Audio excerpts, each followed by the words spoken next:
कुछ विशेष चर्चा करना चाहते हैं। बौद्ध दर्शन में गणेश की बहुत बड़ी महत्ता है। मित्रों, साहब बंदगी, सादर अभिवादन, नमस्कार आप सबको। आप इन सब शब्दों से संबोधित कर सकते हैं। एक शब्द आता है गणेश। आइए आज इस पर कुछ हम लोग बातचीत करेंगे, प्रयास करेंगे इस पर कुछ प्रकाश डालने का। तो यह एक आध्यात्मिक विषय है। सर कटने का अभिप्राय यह है कि गणेश कौन है। यह तन बिस्की बेलरी, गुरु अमृत की खान, शीश दिए जो गुरु मिले तो भी सस्ता जाए। और शंकर उसका सर काट लेते हैं। तो जो बुद्ध है वही शंकर है। अध्यात्म की ओर आगे बढ़ते हैं तो आपकी वह पुरानी पहचान मिट जाती है। आपको सिर कटाना ही पड़ता है कि कान नहीं तो कौआ खेदेगा। बड़े कान होने का अभिप्राय है। जो दूरदर्शी व्यक्ति होगा उसकी आंखें छोटी हो जाएगी, तो वो स्वयं में गजानन हो जाता है। मित्रों, साहब बंदगी, सादर अभिवादन, नमस्कार आप सबको। आज हम कुछ विशेष चर्चा करना चाहते हैं। एक शब्द आता है गणेश। गणेश का शाब्दिक अर्थ क्या है? गणेश का पर्याय क्या है?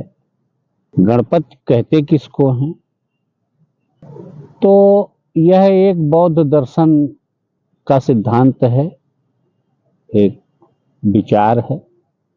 गणेश एक प्रतीक है। कोई ऐसा नहीं कि जो हम तस्वीरों में देखते हैं उसका कोई विशेष मतलब है या कोई गणेश एक व्यक्ति है, ऐसा नहीं है। बौद्ध दर्शन में गणेश की बहुत बड़ी महत्ता है। और गणेश को विनायक कहा गया, विघ्नहर्ता कहा गया, और चारों वेदों को जानने वाला कहा गया। मीन्स गणेश की बहुत बड़ी गरिमा है, बहुत बड़ा विषय कह सकते हैं है। आइए आज इस पर कुछ हम लोग बातचीत करेंगे, प्रयास करेंगे इस पर कुछ प्रकाश डालने का। तो मुख्य बात है वो यही है कि गणेश कौन है, गणेश कहते किसको हैं, गणेश का मूल दर्शन क्या है, सिद्धांत क्या है। गणेश का शाब्दिक पर्याय है गण धन ईश। गण माने लोगों का समूह, और ईश माने ईश्वर, स्वामी, मालिक, लीडर, संरक्षक, मार्गदर्शक। आप इन सब शब्दों से संबोधित कर सकते हैं। गणेश का जन्म होता है, गणेश की शुरुआत होती है। गणेश जब अपने स्टेज पे आते ही उनका सर कट जाता है। तो यह एक आध्यात्मिक विषय है। सर कटने का अभिप्राय यह है कि यह तन बिस्की बेलरी, गुरु अमृत की खान, शीश दिए जो गुरु मिले तो भी सस्ता जाए। तो सर्वप्रथम क्या होता है, गणेश का सर कटता है। और उस पे ये दृष्टांत कहा गया, कहावतें कही गई कि शंकर से द्वंद्व युद्ध होता है और शंकर उसका सर काट लेते हैं और फिर गणेश का सर लगाते हैं। देखिए, रहस्यों को छिपाया गया, इसके पीछे तथ्य कुछ और है। लेकिन कहानी जब आगे बढ़ती है समाज में तो ये जा करके कुछ विकृतियां आ जाती हैं। कहानियों को तस्वीरों में छिपा दिया गया, इस दृष्टांत को, इस मूल सिद्धांत को। जब भक्त अपने भगवान के पास जाता है, अपने गुरु के पास जाता है, तो सर्वप्रथम उसकी वह पहचान मिटा दी जाती है जो पहले हुआ करती है। तो गणेश का सिर किसने काटा? शंकर ने काटा। शंकर कौन है? वही गुरु है, बुद्ध है। जो बुद्ध है वही शंकर है, और दूसरे स्टेज पे विनायक कहा गया, जिनको गणपति कहा गया, गणेश कहा गया। पति माने भी स्वामी होता है, गणपति का भी पर्याय गणेश से ही लिया गया है। तो वहां पर क्या किया गया, शीश जो है वो गणेश का काटा गया, और फिर शीश काहे का लगाया गया, हाथी का सिर लगाया गया। तो आपकी वो पुरानी पहचान मिट जाती है जो आपकी पहले हुआ करती है। जैसे जन्म के साथ जो आपकी पहचान होती है, जैसे ही आप इस क्षेत्र में आते हैं, इस दिशा में आते हैं, अध्यात्म की ओर आगे बढ़ते हैं, तो आपकी वह पुरानी पहचान मिट जाती है। आपको सिर कटाना ही पड़ता है। शीश दिए जो गुर मिले, तो शीश तो देना ही पड़ता है। गणेश ने शीश दिया, और फिर शीश लगाया काहे का गया, हाथी के बच्चे का सिर लगाया गया या हाथी का सिर लगाया गया, मोटा मोटा। तो ये किसी को आप एक कॉमन सेंस समझिए, एक व्यक्ति के, एक मनुष्य के शरीर में हाथी का सिर कैसे लगाया जा सकता है? क्या यह संभव है? इस रहस्य को जानने और समझने की आवश्यकता है। क्या कभी विचार आया इस विषय पर कि आखिर में कैसे जो है इंसान के सर में हाथी का सिर लगाया जा सकता है? तो सज्जनों, मित्रों, यह एक प्रतीक है। इस सिद्धांत को समझना ही रहस्य है, रहस्योद्घाटन है।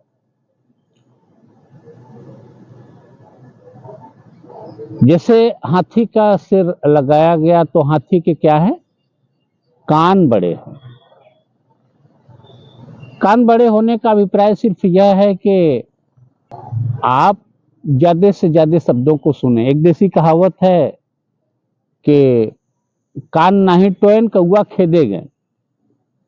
इसका अभिप्राय यह है कि आप शब्दों को ध्यान से सुनिए, क्या सही है क्या गलत है, उसमें आप विवेचना करिए, आप विच्छेद करिए, आप उस रहस्य को समझने की कोशिश करिए। सही क्या कहा गया, गलत क्या क्या कहा गया, इसको आप स्वयं विचार करिए। बड़े कान होने का अभिप्राय यह है। बड़े कान होने का अभिप्राय एक और है कि आप ज्यादा से ज्यादा सुनिए, लेकिन आप देखेंगे कि यहां पर जो है कान तो बड़े हैं, लेकिन मुंह छिपाया गया, मुंह छिपा हुआ है। अर्थात आप सुनिए ज्यादा, बोलिए कम। एक सिद्धांत भी कहा गया है कि आप व्यक्ति को 80% सुनना चाहिए और 20% बोलना चाहिए। लेकिन आम लोगों की क्या पहचान है, क्या अवधारणा है कि वो 80% बात करेंगे और केवल 20% सुनेंगे। तो बक्ता बाउल सुनता सरेख, एक देसी कहावत कही गई है, आप लोग शायद सुने हो। जो ज्यादा बोलेगा वो अविवेकी होगा, अज्ञानी होगा, मूढ़ होगा, नासमझ होगा। लेकिन जो सुनने वाला है, जो विवेकी है, जो सरेख है, जो ज्ञानी है, जो ध्यानी है, वो बोलेगा कम, सुनेगा ज्यादा। और गणेश की देखिए नाक लंबी है। ये विशेष ध्यान देने वाली बात है साथियों, कि जब आपकी प्रतिष्ठा बढ़ती है, जब आपका सम्मान बढ़ता है, जब आप गणपति होते हैं, जब आप समूह के नेता होते हैं, लीडर होते हैं, या आध्यात्मिक क्षेत्र में गुरु होते हैं, या जैसे आप आज सर्वमान्य लोग हैं, बड़े बड़े महात्मा हैं, उनके बड़े बड़े साम्राज्य हैं। तो जब आपका इतना बड़ा साम्राज्य बन गया, इतनी बड़ी नाक हो गई, तो उस नाक को बचाने की भी विशेष आवश्यकता होती है। आज देखने को मिल रहा है कि नाक तो लंबी हो गई, सामाजिक प्रतिष्ठा, सामाजिक दायरा आपका बहुत बड़ा हो गया, लेकिन नाक नहीं संभाल पा रहे हैं लोग, नाक कट जा रही है। कैसे? क्योंकि उनके पास नाक बचाने की क्षमता नहीं है। ऐसी वाणी बोलिए मन का आपा खोए, औरन को शीतल करे आपो शीतल हो। वाणी ऐसी बोलिए, अब शब्द ही मारे गिर पड़ा शब्द छुड़ावे राज, और जिन जिन शब्द विवेकिया तिनके सरिये काज। आज शब्दों को भी कैसे कैसे बोले जा रहे हैं। लीडर जितने भी निकृष्ट एवं घृणित शब्दों का प्रयोग कर पा रहे हैं, उसको वो चूक नहीं रहे हैं। विचार करने की बात है, यह भी ध्यान देने की बात है कि शब्दों पर संयम होना चाहिए। लीडर को, आध्यात्मिक गुरुओं को आपको विचार करना चाहिए कि समाज में हम कैसे शब्दों का प्रयोग करें, क्या शब्द समाज में जाना चाहिए और क्या नहीं जाना चाहिए। यदि आप ऐसा नहीं कर रहे हैं तो आपकी नाक कटनी निश्चित है। आगे गणेश की आंखें भी छोटी हैं। आंखें छोटी होने का क्या मतलब है? जब आप विचार करें कि कभी आप जब गहन चिंतन में होते हैं या ध्यान की अवस्था में होते हैं तो आपकी आंखें छोटी हो जाती हैं, या जो दूरदर्शी व्यक्ति होगा उसकी आंखें छोटी हो जाएंगी। ध्यानावस्था में व्यक्ति की आंखें छोटी हो जाती, सर बड़ा हो जाता है, आपकी प्रतिष्ठा बड़ी हो जाती है, विवेक बड़ा हो जाता है। एक विशेष बात ध्यान में रखने वाली बात एक और है कि गणेश के हाथ में कमल है।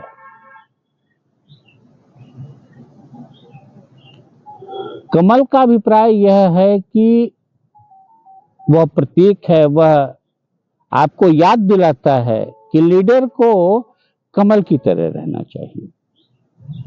इस संसार रूपी कीचड़ से पोषण तो ले, परंतु उससे निर्लेप रहे, कमल की तरह रहे, वो कीचड़ से पृथक रहे, कीचड़ से अलग रहे। और कमल यह दर्शाता है कि जहां से वह पोषण लेता है उसका भी प्रभाव उस पर नहीं पड़ता। आप उस पर पानी डालेंगे, मिट्टी डालेंगे, और जैसे ही थोड़ा सा इशारा करेंगे, अब वो उससे प्रभावित नहीं होता। सबसे बड़ी बात यह है जो वो सिद्ध करता है इस बात को कि आपका जीवन, एक लीडर का जीवन कमल की तरह होना चाहिए। एक हाथ में अंकुश है। लीडर के पास अगर अंकुश नहीं होगा विचारों का, शब्दों का, जैसे देखिए अंकुश से एक विशाल हाथी को महावत अपने बस में रखता है। इसी तरह से जो लीडर होते हैं, जो विवेकी होते हैं, जो महात्मा होते हैं, उनको विचारों का अंकुश अपने जीवन में रखना ही चाहिए। यदि वो नहीं रखेंगे तो उनकी नाक कट जाएगी। क्योंकि अब आपकी नाक लंबी हो चुकी है, तो एक लीडर को इन बातों का भी ध्यान रखना चाहिए। गणेश के एक हाथ में लड्डू है। लड्डू मिठास का प्रतीक है, और देखिए वो लड्डू भी मोतीचूर का होता है। मोतीचूर का लड्डू का अभिप्राय यह है कि एक दाने दाने जो उसके अलग होते हैं उसको वो अपनी मिठास के, अपनी चाशनी के दम पर उसको इकट्ठा कर लेता है। गणेश को भोग काहे का लगता है? लड्डू का लगता है। तो लड्डू ये मैसेज करता है हमें सामाजिक दृष्टि से कि हमें या लीडर को, स्पेशली यहां पर गणेश की बात हो रही है, गणपति की बात हो रही है, तो लीडर को लड्डू की भांत होना चाहिए और मृदु प्रिया होना चाहिए। मीन्स मृदुभाषी होना चाहिए, क्योंकि उसे मिठास पसंद है।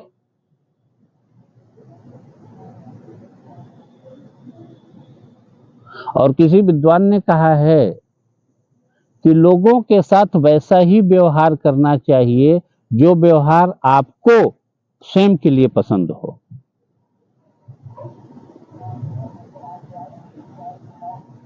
तो एक साधारण सी बात है कि लोग, उनका स्वयं का व्यक्तित्व कैसा भी हो, लेकिन वो मित्र मृदुभाषी चाहते हैं, मित्र ईमानदार चाहते हैं, मित्र सज्जन चाहते हैं। तो भैया यदि आप वैसा चाहते हो तो वैसा बनो भी तो। देश की सवारी क्या है? चूहा। एक विशालकाय प्राणी की सवारी चूहा कैसे हो सकती है? एक कॉमन सेंस की बात है। लेकिन आप देखिए, कभी चूहे को गौर से देखा आपने? चूहे का मुंह हमेशा चलता रहता है, हमेशा चलता रहता है, एक सेकंड के लिए उसका मुंह बंद नहीं होता। मीन्स जो ज्यादा बोलेगा वो सवारी होगा किसकी? गणेश की, कम बोलने वाले की। इसलिए यह सिद्धांत सिद्ध करता है। और एक चीज और ध्यान दीजिएगा आप लोग के, एक हाथ में कमल है, एक हाथ में अंकुश है, एक हाथ में लड्डू है, एक हाथ में वेद भी है। तो लीडर को या आध्यात्मिक गुरुओं को या जो समाज के मार्गदर्शक हैं, हम बड़े बड़े अध्यापकों को भी, टीचरों को भी उस श्रृंखला में रख सकते हैं। तो इनके पास चारों वेदों का ज्ञान है, अर्थात सभी महत्वपूर्ण विषयों का उनको ज्ञान होना चाहिए। चारों वेदों में सृष्टि के संपूर्ण ज्ञान उसमें एक तरह से डाले गए हैं, प्रयास किया गया है विद्वानों महापुरुषों के माध्यम से। तो उसका अभिप्राय यही है, उसका अर्थ यही है कि उसकी संपूर्णता को प्राप्त करें। गणेश का पेट बहुत बड़ा है। इसका अर्थ यह है कि व्यक्ति को बातों को पचाने वाला होना चाहिए। लंबोदर का अभिप्राय यही है। बड़े पेट का अभिप्राय यही है कि समाज के जितने भी वर्ग उससे जुड़ते हैं वो सब अपनी अपनी बातें अपने लीडर के सामने रखते हैं, अपनी समस्याओं को रखते हैं, अपने विचारों को रखते हैं। तो लीडर को इतना संयमी होना चाहिए कि उनके उन विचारों को, उनके उन शब्दों को संयमित रख सके, अपने में रख सकें। यदि वो उन बातों को यहां वहां जहां तहां करता है तो उसकी लीडरशिप नष्ट हो जाएगी। उसको लोग प्रतिष्ठा और सम्मान देना बंद कर देंगे।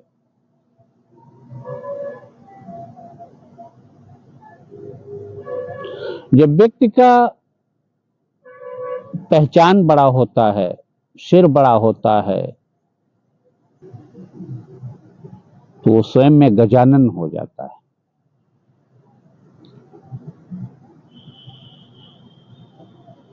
और गणेश की दो पत्नियां, रिद्धि और सिद्धि। रिद्धि सिद्धि का अभिप्राय क्या है? रिद्धि प्रतीक है समृद्धि का, रिद्धि प्रतीक है संपन्नता का।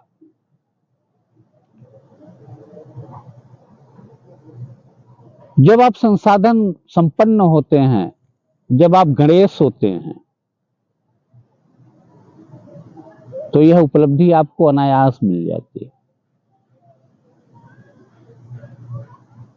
रिद्धि और सिद्धि, सिद्धि का अभिप्राय है कि आप पूर्ण हो जाते हैं, आप दक्षता को प्राप्त कर लेते हैं किसी विशेष विषय पर। संसार कहेगी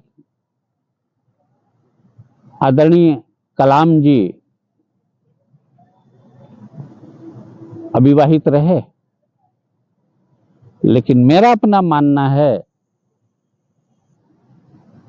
कि उन्हें रिद्धि भी मिली और सिद्धि भी मिली। इस विषय पर आप लोग अपने विचार जरूर रखिएगा। मित्रों, इन सभी बातों को गणेश पर बोला जाए तो बहुत बड़ा विषय है गणेश। यह केवल एक गोस्वामी तुलसीदास जी कहते हैं कि राम रूप गत अकथ कहानी, समझत बनई न जाय बखानी। तो ये महापुरुषों के विचार, महापुरुषों के बारे में या इन विषयों पर आप सब तार्किक हैं, आप सब पढ़े लिखे हैं, और कोई जरूरी नहीं कि आप पढ़े लिखे बहुत बड़ी शिक्षा है, क्योंकि एक प्रकृति कॉमन सेंस दे करके, एक स्वाभाविक गुण दे करके, स्वाभाविक दिमाग दे करके, स्वाभाविक विचार दे करके व्यक्ति को संसार में भेजता है परमात्मा, प्रकृति, या वो स्वयं आता है। इस दर्शन पर फिर कभी बात करेंगे कि वो कैसे आता है, क्यों आता है, उसके पीछे के क्या सिद्धांत होते हैं। तो मित्रों, इन सारी बातों को समझिएगा। हमारा ये इन बातों को कहने का उद्देश्य सिर्फ इतना है कि आप सब तार्किक बने। हम ये नहीं कहते कि आप हमारी बातों को 100% मानिए। समाज बढ़ रहा है आगे शिक्षा में,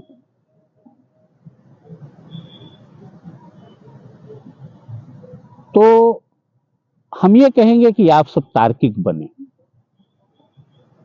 आप सब अध्ययन करें, किसी के बातों को केवल सुनिए और समझिए। आदर्श मानना जरूरी नहीं है, क्योंकि जब हम किसी को पर्सनली अपना आदर्श मानते हैं, अपना विशिष्ट मानते हैं, तो अगर हम राम को पकड़ेंगे तो कृष्ण छूट जाएंगे, और अगर हम राम और कृष्ण को पकड़ेंगे तो बुद्ध छूट जाएंगे।